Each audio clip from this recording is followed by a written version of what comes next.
everyone, thank you so much for joining my channel. This is Rocky and today is Fable Friday. So I think I'm sticking with the name because I've been, not consistently, but I've been popping on here on Fridays to just give you a quick update of what's going on in my life and just kind of close the loop on some of the stories that I've started with you on some of the other videos that I've done. So I have quite a few things that I want to get through today with you, so I'm going to just jump right into it. I'm going to make it as fast as I can, but I think that these have been some burning questions because as you guys get around to watching some of my videos, time has passed and I have updates. So I'm going to go ahead and get started. But first and foremost, if you haven't already, go ahead and hit the red subscribe button right there. And I would like your opinion in the comments down below. Let me know a couple things. Are you cool with the extra video on Fridays? And also, are you digging Fable Fridays? Do you like the name Fable Fridays? Do you like that I'm giving you stories on Fridays? Just let me know in the comments down below and let me get right into it. The very first thing I want to talk about is this super controversial thing that I brought up a few weeks ago about me getting scammed on Poshmark. I sold something to someone and they tried to pull what I call a swoop and swap. They took their old beat up product and took pictures of it and told Poshmark that I sent them damaged or I wasn't truthful in my description of the product and they wanted their money back. So what happens in those cases is that Poshmark usually cancels the whole transaction and asks the buyer to send the product back to the seller. In this case, I was very nervous that the buyer was going to send me back their beat up product and I was going to be one, out of the money that I should have gotten for selling it, and then two, left with beat up product that I can't sell. I would just have to throw in the garbage or donate. So I had a bit of an exchange with the buyer and, you know, kind of threatened some things, and then tall and short, they never did send back the shoes and Poshmark closed the case and released the funds to me. So I ended up not getting scammed, but I very well could have gotten scammed. And this is something that could happen to anybody. So I in my last video, and I'll pop it somewhere here on the screen, I gave some tips on what I think are some ways that you could probably prevent that from happening to you. Most people just said just don't mess with Poshmark altogether, and that's how it can't happen to you. But anyway, just beware. There was a lesson that I learned and I'm glad it turned out well in my favor, but anyway, beware. The next thing I want to talk about is I mentioned that I started a little bit of a new hobby during the social distancing phase that we're in at the moment. I've been here and there trying to redecorate parts of my home, and then I also decided I wanted to put puzzles together. So I saw a really cool idea where you could put the puzzle together, frame them in a see-through frame, meaning both the front and the back are glass. And it was a really cool look, especially for puzzles that have a unique shape. So I did put one together. There's a whole long story around that, and so I'll probably pop that somewhere on the screen. It's from one of my other updates, putting that puzzle together. But I couldn't readily find the placement for the puzzle. So since then, I scoured my house and kind of thought about where would this best fit. And like I said, originally I didn't think it would look as cartoony as it did, or cartoonish as it did. So I wasn't, I wasn't feeling the idea of putting it in my common spaces. So I ended up putting it in, and this is going to be weird to show you, but I ended up putting it in a bathroom. So in our guest bathroom, it's a half bath. It fit perfectly above the toilet, and so it gives it a little bit of decor. I don't have anything hanging in any of my bathrooms, as a matter of fact. So this would be the first piece that I'm hanging in any of my bathrooms. And it fits right in there, and it gives it a little bit of cheer. So I think I'm going to keep it there, and that's where it lives. The other thing is, not too long ago, I posted a video called like a miracle haul. And the reason why it was a miracle is because there was a package from Nordstrom Rack that I got that was deemed lost by USPS as well as Nordstrom Rack. So my money was refunded to me, but later on, I miraculously ended up getting the package in the mail.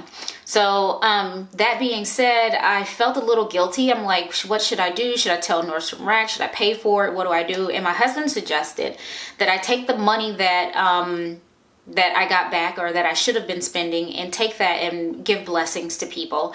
And the way I decided to do that was when I was out and about in the world, and anybody who asked me for money, I would give them any $5, $10, or $20 up until the amount that I got back from Nordstrom Rack, which was $95 to be clear. So I passed that all around. And the reason why I want to bring that up is for two reasons. One, it felt so great to be giving back. And I'm sure you all know that feeling. When you do something good for someone in need, it definitely has a benefit to you. You immediately feel good about it. But the other thing I wanted to mention is that it was actually really funny me giving the money out, because I think that when people ask for money, they're typically used to getting some change or maybe $1. But when I was giving out in I guess relative to what they're normally getting, bigger bills, I think they thought I made a mistake. And every time I gave money out, the person would disappear. They'd be like, pew, pew. It was the funniest thing. I'm like, why are they scurrying off like this? Or like, I would give it to them, turn around and do something, and by the time I turned back around, person had completely disappeared. So I think they like, you know, just, I don't know, ran off to say like, hopefully she doesn't realize she made a mistake and want the money back. So every single time, and again, several instances of me giving money out, every single time the person ran off and disappeared. I have no idea what's that about. I don't know if it's because they thought I made a mistake or they were excited and went to run off to go do what they needed to do with the money, but it was the craziest thing.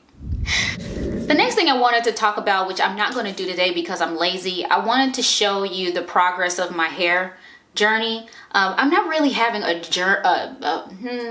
don't have like a prescriptive journey. Like my skin journey, I have things that I'm doing, like a regimen that I'm following, products that I'm using. My hair is a bit different. I'm just kind of trying to leave it alone. Really, I'm just you will see in like for the past maybe 2 months, my hair has really literally been almost in the same style. Really, I put it in a few braids and that's it, and once a week I'll detangle and moisturize, do a deep moisturization of it, and then put it back in the style. And then every 2 weeks I just wash it, detangle it, put it back in the style. So that's been I'm literally just like leaving it alone. And I'm really happy that in my miracle haul I talked to you about the easy detangler brush that I bought.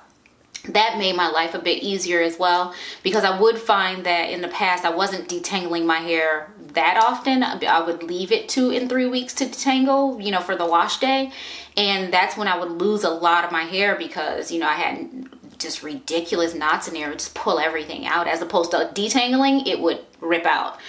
So I would lose a lot I wasn't retaining the length that I was getting. My hair does grow. It's just I struggle with retaining length and keeping it moisturized and all the things that, you know, that gives you long hair. So I've been trying my best to do a better job, and you'll even notice, like if you look at older videos versus when I have my little braids hanging out, my braids actually hang over my shoulder without any stretching, and before they would sit somewhere up here. So I'm going to at some point show you if it actually has grown, or is it just that it's stretched or what. I have no idea what's going on with my hair right now because I really haven't been paying attention to it, besides detangle, braid, detangle, wash, detangle, braid, you know, and moisturizing in between. So another video I will show you that, and I'll make a thing of it. We'll make a thing of it. Yeah. The next thing I want to say is, even though, like I said, I almost got scammed on Poshmark from a seller's perspective, I'm still purchasing things from Mercari and Poshmark. And I did recently just buy something from Mercari, and I am absolutely in love with it. This is, I don't know what brand this is. This is sort of like I think it's like a boutique brand. But this is you can't really see it here, so I'm going to have to do a cutaway. Gosh darn it. I'm going to have to do a cutaway to show you what this looks like. But this is a cropped jacket or blazer. I don't know what they described it as, but this is so friggin' adorable. Oh my goodness. Well, I was thinking that this would look really great with, like, you know, dresses and things like that, especially things that are, you know, either show a lot of skin or relatively sexy and you want to break it up a bit. I thought this was really great for, I was going to say summer, but really for year round, because that's just how I roll. I do you know, white year round. And so yeah, so this is basically, it's almost like it's like, it gives me vibes of a denim jacket, but it's not denim. It's just cotton, like a heavier cotton. The sleeves are a tiny bit ballooned here, so it gives it more of a feminine feel. It's not super structured, but yeah, I was really digging this when I saw it on Mercari. It's a boutique piece, so I don't know what the brand is called, 1245 on the label. And the original price on here was $138, and I got this in an extra small. And I think I ended up getting this for like $11. So I thought that was a really good purchase. So it just, I think that, you know, the Poshmark Mercari experience is really nice if you have a plan, if you know what you're looking for, like oh, I know I need some green sneakers, and the brands that I particularly like are Nike and Reebok. So you go in there and you do a search, or you save a search, and every time some green Nikes and Reeboks come up within the price point that you're willing to pay, you get a notification and you make a decision if you want to get it or not. So I think if you have a plan, those sites you can find some gems. And for those of us that, you know, are trying to be kinder to the earth and you have a necessity to buy something new, you know, that I think that those are, you know, similar to like a thrift store, right? You know, I think it's pretty cool. And the very last thing I want to talk about is a little bit deeper, a little bit more existential. No, it just, you know, introspective, make you think about something a bit positive today. And in the comments down below, I would love it if you would type in your comments, because I would just love it. And I'll tell you my answer as well to this thought-provoking question. My husband asked me this question, and then I went and posed it to other people in my life, and I was curious to see what they would say. But the question is, if there were a way to build the perfect human, and you could pull perfect or really strong attributes from each person to build that perfect human, what would be the characteristic or the attribute that they would pull from you? Which one do you think it would be? So when my husband asked me the question, I said it was my charm. And let me explain. And this might be where, you know, I lose some of you, so this is totally fine.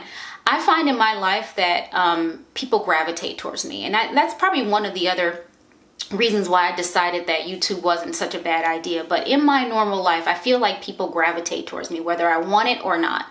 And I've gotten several reasons why that might be. And one is because I have a very common face. My face looks like parts of my face make people think that they know me. I look like other people that they know in their lives. And so therefore they feel some commonality, comfort, and, you know, I don't know, with me. The other thing is that I heard that my eyes are sad, and I look lonely. So it's people's natural reaction to want to make my eyes happy. So they come to me to cheer me up or make me feel happy, or whatever the case, bring some joy to my eyes. I don't think I have sad eyes, but whatever. And then the other thing is just that my personality in general is very bubbly and inviting. And in my real life, I'm not bubbly and exciting all the time, put it that way. That would be exhausting. But it's perceived that way. And whenever I am around or come into a room, there's this natural, you know, thing that happens. And when I start to speak, it's even stronger. So I attribute all of that as charm. I'm able to charm people and attract people my way without effort. And so it comes natural. So for me, I think if, you know, we were building the perfect human, they would take my charm and put it into that person to help build the perfect human. What would you pick as an attribute? So that brings me to the end. Hopefully you enjoyed this. I would love your comments down below. Of course, I have a couple questions for you guys. I wanted to know if you guys like these Fridays, if you like the name Fable Fridays. What do you like to hear during these, you know, videos? Up to you.